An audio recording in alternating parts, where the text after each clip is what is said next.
was der Heiko in den Everglades so alles tut und welche Problematik auch dahinter steckt. Philipp Kafsak mit den Bildern, Heiko Kierer bei der Arbeit. Sein Revier ist der Everglades Nationalpark. Aber auf die Jagd geht er nur mit der Kamera. Heiko Kierer auf dem Weg zur Arbeit. Seine Darsteller sind oft mehr als 3 Meter lang und heute so gar nicht kamerascheu. Der Aasgeruch überfahrener Tiere hat diesen burmesischen Python an die Straße gelockt. Über die Jahre habe ich nun schon einige Python hier gefilmt und normalerweise sind diese Tiere nachtaktiv, aber mit ein bisschen Glück kann man die auch am Tage erwischen. Heiko Kierer hat Glück und entdeckt auch noch einen afrikanischen Rockpython. Diese Pythons sind besonders aggressiv und auch für Menschen nicht ungefährlich. Diese Rockpython, die versuchen immer wieder einen Kampf anzufangen und zu attackieren. Und jetzt könnt ihr auch sehen, wie die sich hier rumwickelt, umarmen. Umarmen ist es ja noch relativ harmlos, aber wenn es dann schon um Genick geht, dann könnte so eine kleine Schlange auch einen erwachsenen Menschen umbringen. Berührungsängste kennt der 45-Jährige trotzdem nicht. Gerne lassen sich die Tiere natürlich nicht anfassen, aber dank jahrelanger Erfahrung weiß er, wie er mit ihnen umgehen muss. Hauptmotto ist, gebt den Tieren genug Raum, dass sie verschwinden können, wenn sie verschwinden wollen. Und wenn du natürlich zu dicht dran kommst, dann werden die beißen und dann befindest du dich natürlich ganz schnell in einer unwahrscheinlich brenzlichen Situation. Schon seit den 80er Jahren gibt es in den Everglades eine Python-Plage. Inzwischen wird der Bestand auf rund 100.000 Tiere geschätzt. Das Problem ist, dass immer wieder Privatpersonen ihre Pythons hier illegal auswildern. Und die bedrohen unter anderem den Bestand an seltenen Vogelarten.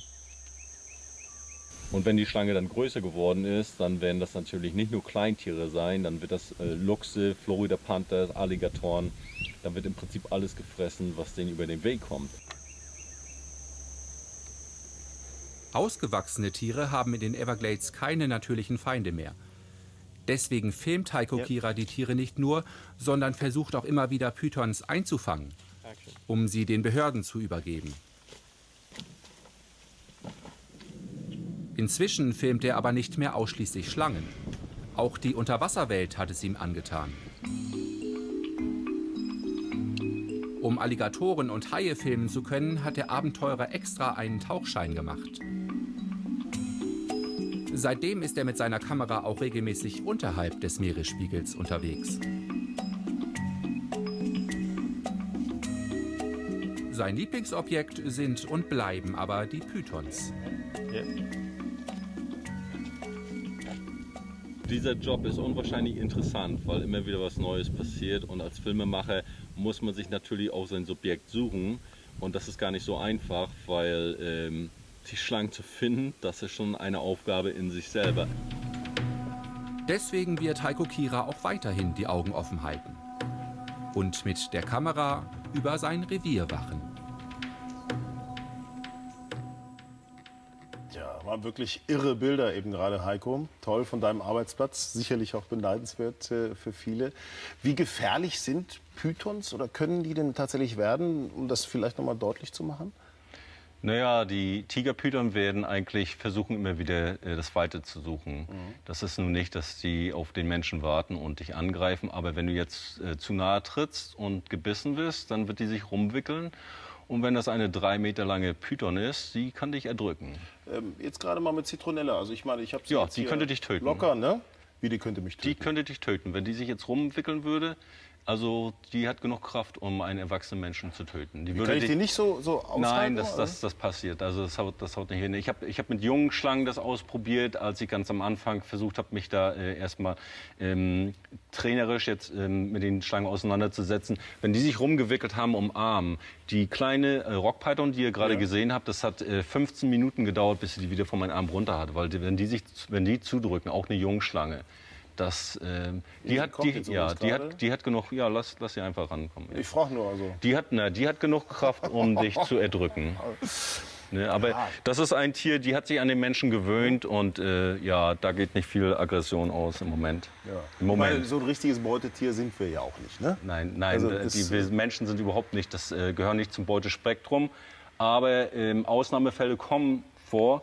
Und gerade jetzt, wenn zum Beispiel so eine lange Python, wenn die jetzt in den Everglades draußen ins Urbangebiet reinkommt, wo die Leute sich angesiedelt haben und ein Kleinkind von 5 Jahren spielt mit einem Hund, der Hundegeruch lockt die Python an.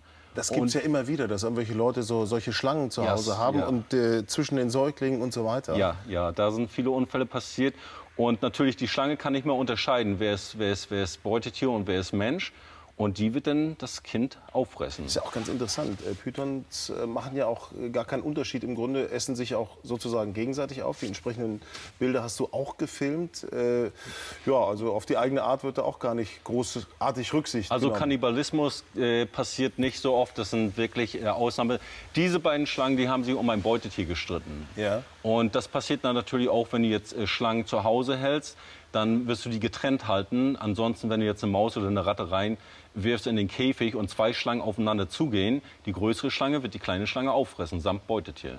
Das passiert in Gefangenschaft sehr oft. Aber in freier Wildbahn ist Kannibalismus eigentlich nicht an der Tagesordnung. Die Pythonschlangen in den Everglades sind ja auch ein Problem. Das wurde in dem Film auch kurz schon angesprochen. Wie sind die da überhaupt alle zu Hunderttausenden sind die jetzt? Oder 100.000 werden jetzt vermutet? Die vorsichtige Schätzungen sagen im Prinzip, dass um die 100.000 Pythons frei leben. Die haben eine Population dort, also die regenerieren sich, die legen Eier, die haben sich etabliert und die sind auch nicht mehr dort wegzukriegen. Und der Ursprung war wahrscheinlich so in den 70er, 80er Jahren, als diese wunderschönen Naturfilme mit Pythons und Alligatoren von National Geographic und Animal Planet gezeigt wurden. Und Michael dann auch Jackson hat auch mal Michael so eine Jackson, Schlange, ne? Britney Spears, die haben ja dann auch diese Pythons mit im Showprogramm aufgebaut, reingenommen und dann haben sich die Fans dafür interessiert und dann sind die Zahlen hochgeschlagen und da haben sich dann die Pet-Industrie hat sich dann da reingehängt und die haben dann Tigerpython zu Tausenden importiert. Und in Florida nicht, gibt dass die es... größer werden, ne, wahrscheinlich. Das wussten die ja noch gar nicht, wie groß sie werden, wie schnell die fressen. So eine Schlange von einem kleinen Hatchling, also das heißt von einer geschlüpften Schlange, innerhalb eines Jahres kann die 2 Meter lang werden. Der Hatchling ist wahrscheinlich 25, 30 Zentimeter groß. Das ist eine unwahrscheinliche Geschwindigkeit, wie die wachsen. Und wenn die 2 Meter groß sind, dann werden die auch für die Menschen gefährlich. Na klar. Und das dauert im Prinzip 2 Jahre. Woran würde man jetzt merken, dass Citronella ein bisschen aggressiv ist oder unangenehm reagiert? Also wenn sie den Kopf mal beugt? Oder? Ja, erstmal würden die anfangen zu hissen und dann würden die auch eine ganz andere... Hissen heißt so... Hauchen, ja, fauchen. Dann würden die an zu fauchen und die würde dann eine ganz andere Form annehmen. Also die würde dann defensive, wie heißt das in Deutsch? Sich Also zusammendrehen, zurückziehen? Zurückziehen und dann ausschnellen, Maul aufmachen und dann zubeißen. Jetzt fühlt sie sich ein bisschen unwohl, dann lässt man einfach nach. Einfach locker lassen, die Schlange, dass sie sich bewegen kann, sodass sie nicht fühlt, dass sie jetzt irgendwie eingekerkert oder festgehalten wird. Und dann wird sie auch... Aber nochmal auf deine Frage zurückzukommen. Das größte Problem war Hurricane Andrew. Wir haben die Exporteure in Südflorida, die jetzt diese Tausende von Riesenschlangen in Käfigen gehalten haben.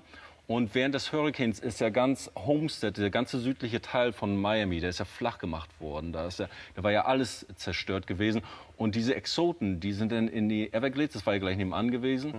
Das Klima ist hervorragend, die finden genug Fressen. Da sind bis auf den Alligatoren und ein paar Raubvögel, sind ja keine natürlichen Feinde dort. Und da haben die sich so schnell entwickelt, dass heutzutage in Südostasien stehen diese Schlangen als bedrohte Tiere. Die sind schon fast auf Naturschutz eingestellt. Und hier in Florida ist es eine große Plage. Mhm.